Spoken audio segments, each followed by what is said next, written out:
Corona virus اتنا چھوٹا ہوتا ہے کہ آپ کو اسے دیکھنے کے لیے اسپیشل مائکروسکوپ کی ضرورت پڑتی ہے۔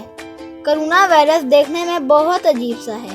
یہ گول ہوتا ہے اور اس کے اندر سے کیل کی طرح کی سٹکس نکلی ہوئی ہوتی ہیں، جس کی مدد سے یہ کسی جگہ پر آسانی سے بیٹھ سکتا ہے۔ وائرس انسانوں کے جیسے نہیں ہوتے، نہ یہ کھا سکتے ہیں اور نہ ہی ٹوائلٹ جاتے ہیں۔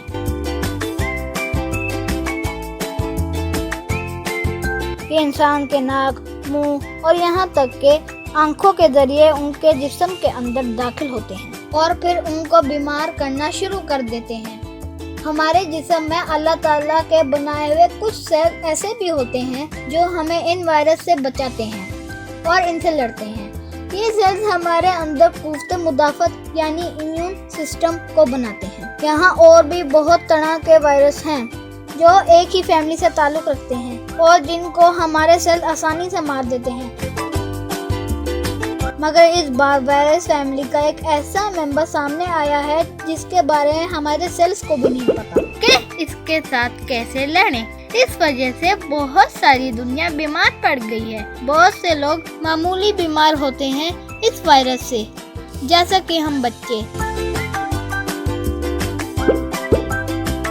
لیکن اگر ہم کم بھی بیمار پڑیں تو ہم ان وائرس کو پھیلا سکتے ہیں، جس سے ہمارے پیرنٹس، گرینڈ پیرنٹس اور ٹیچرز بیمار پڑ سکتے ہیں۔ یہی وجہ ہے کہ تمام سکولز بند ہیں۔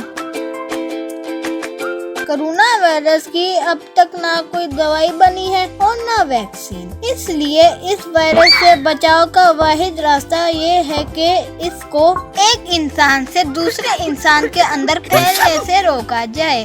اگر کوئی کھانستا ہے یا پھر چھینکتا ہے تو یہ وائرس ڈراپلیٹس یا چھینٹوں کی صورت میں ہوا میں سفر کرتے ہوئے ڈور ہینڈلز پر چپک جاتا ہے۔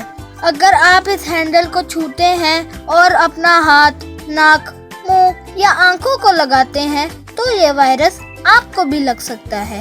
اس لیے پہلا اصول یہ ہے کہ اپنے ہاتھ صابن سے اچھی طرح دھوئیں۔ جب میں اپنے ہاتھ دھوتا ہوں تو دھوتے ہوئے ایک بار درود شریف ضرور پڑھتا ہوں۔ دوسرا سپر اصول یہ ہے کہ جب چھینکو تو اپنی کونی کو سامنے رکھو اور ناک میں انگلی کو مت ڈالو، نہ ایک دوسرے کے درمیان کم از کم 1 میٹر کا فاصلہ رکھو۔